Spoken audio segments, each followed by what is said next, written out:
Welcome to teleSUR English. We go live to Caracas to see statements offered by General Attorney Tarek William Saab. Let's see. We have been advancing. In first place, I want to welcome the final judgment of the Supreme Court of Justice, which stated the final judgment of the contentious appeal filed by citizen Nicolas Maduro on July 31st, 2024, which is very important, and through which he exercised a right. So we have precedents in the Western Hemisphere, which we will cite later, and so the President Nicolas Maduro requested the Supreme Court of Justice to open an investigation, an auditing process of the electoral process of the tally sheets on July 28 elections. So in an act, an opposition sector, an opposition far-right sector, which have been escalating the violent actions against the Venezuelan people, Venezuela, despite the aforesaid explained and cited. The far-right opposition didn't want to recognize the final judgment of the Supreme Court of Justice. So instead,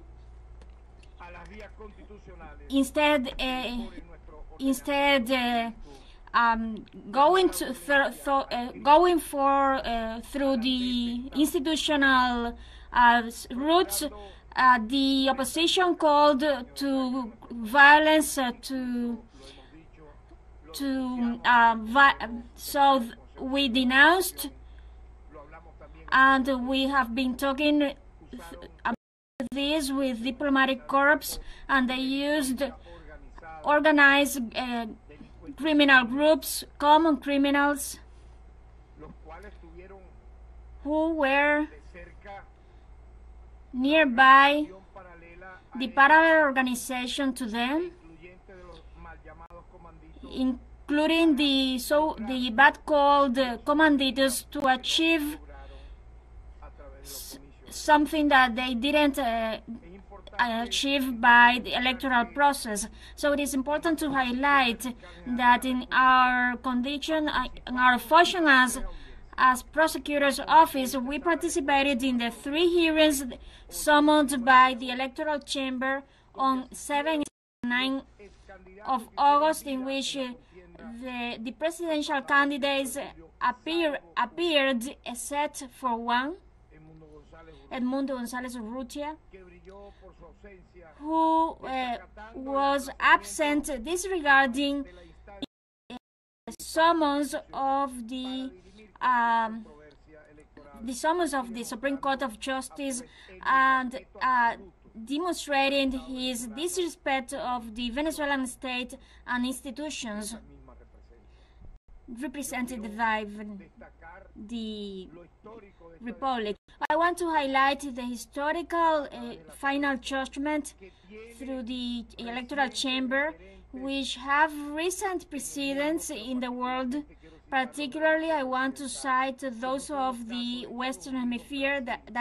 Those are the cases of the United States, Mexico, and Brazil. In the case of the U.S., let's recall that in 2000, the Supreme Court of Justice settled the controversial process, the electoral controversial process, in which the presidency of the country was disputed between Bush and another candidate. And so in Brazil, they were on an electoral controversy as well, in which the far-right opposition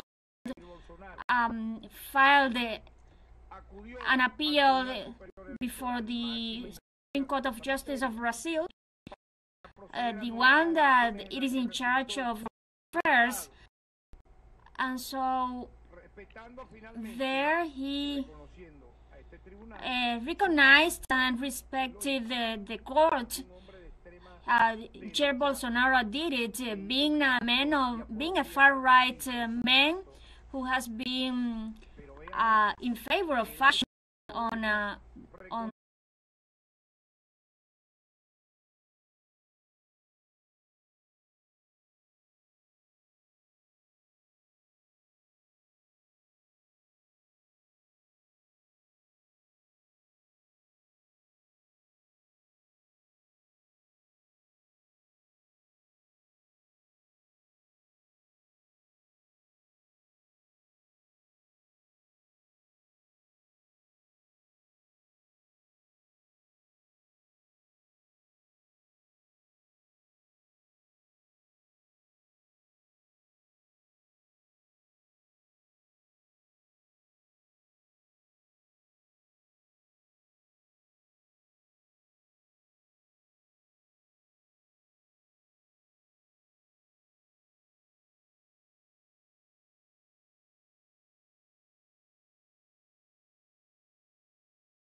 the suppression of functions, instigation of the not compliance with laws, cyber crimes, association to criminal association and conspiracy.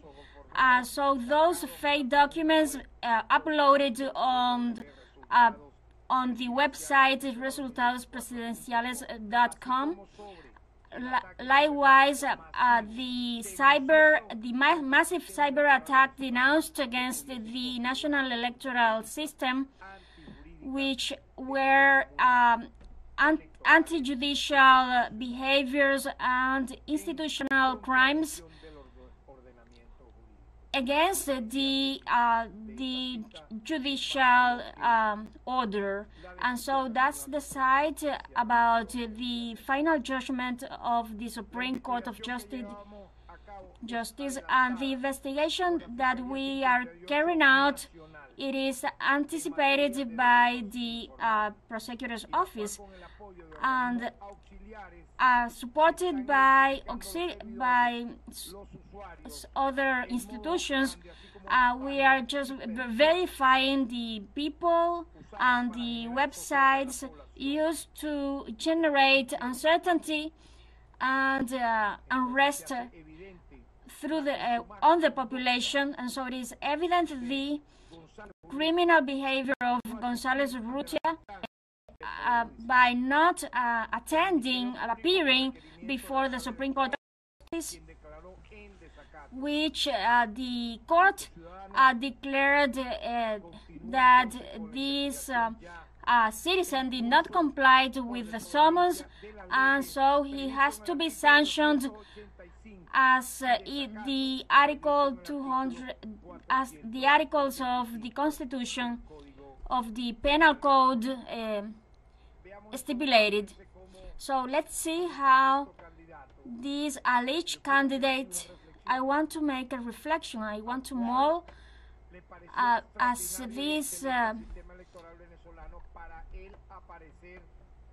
this candidate submitted to the electoral process. He was submitted to these elections. He made a campaign in terms of ghosting terms, as he was ordered by this Maria Corina Machado, and so there were the parties that supported him, who by the way they appeared before the Supreme Court of Justice, and so they said that they didn't have any tally sheets. So you said that they were fraud, but when the Supreme Court of Justice summoned you, and that is recorded, and it could be disseminated later, the representatives of the parties supporting Edmundo González Urrutia said they didn't have the tally sheet, so what they had were some forged documents uploaded on a website. So I want to see the lack of dignity of these citizens. I want you to see this post by Edmundo González. The sovereignty lies in the people. And so he said he usurped the functions of the Supreme Court of Justice of the National Electoral Council. Who is this person to say that? Let's not forget that the unclassified documents in power of the whole world reveals that Edmundo González Urrutia and Leopoldo Castillo were responsible amid the insurgents' struggle in El Salvador of the murder of 7 religious persons. And so he then was a secretary of Castillo's at the moment these crimes were perpetrated, in which they were mentioned in the serial murder of these religious persons. So he's not the person who seems he is, but he was used, obviously, and he allowed him to be used in this situation that was escalated. But when he summoned, he didn't show up. So I am sure that for something which is very evident for us, he is a very coward person. He is afraid of justice. So even if it was positive, correct, that you appeared on the electoral process, so you are validating the electoral power. You are trusting the electoral power. So why did you participate in the electoral power? So it cannot be that that the electoral power is good for being submitted to the elections and for making your electoral campaign. That's your problem. But it can be good. But then the electoral power is bad when it declares the results grounded in the system, in the electoral system, which was affected the counting of the electoral data, which fortunately, as a Venezuelan state, we could stop the massive cyber attack that even a hacker took responsibility of this publicly. And you see that when we said it before the diplomatic council ministry, even a hacker, a well-known hacker, took responsibility of the attack to the electoral system.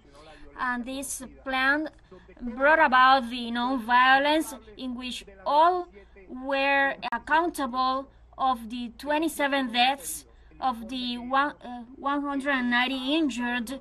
The briefing that we have made had been advancing. We have been updating it, and any of those regrettable deaths, I have said it many times, I am going to repeat it, it is attributable.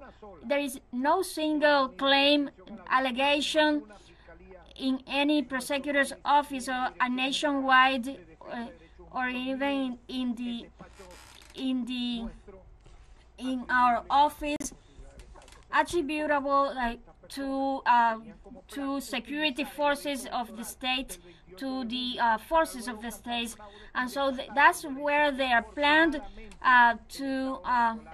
Fortunately, we managed to stop those isolated riots on a day and a half between 6 p.m. to 10 p.m. It was all the criminal actions that they committed, and they continued on July 30. In those 2 days, 100% of those deaths are in charge of these criminal groups that they were made up of the comanditos led by the far-right opposition. I want to announce that in the coming hours, citizen Edmundo González Urrutia has been summoned by this prosecutor's office on the grounds of this ongoing investigation for him to declare about his authorship of this website that have usurped the function of the electoral power, of the Venezuelan electoral power. He will have to respond. He will have to appear. The prosecutor's office has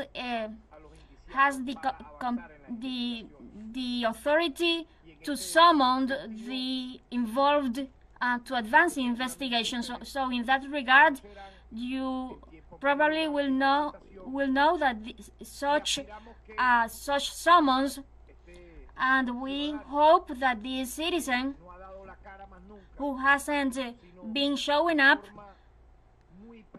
as he has been showing up on X, and we don't know if he's posting or not, but we are certain that he could appear. He has to appear to his summons for him to talk consequently about his accountability in the before July 28th and after July 28th for his disregard of the legitimate authorities. And I conclude that if the National Electoral Council and the Venezuelan state was good for participating in elections, being submitted as a candidate backed up by some parties, so that same state with those democratic institutions have to be good for issuing the final results regarding the elections or justice in due case. So Venezuela must be respected, and those who have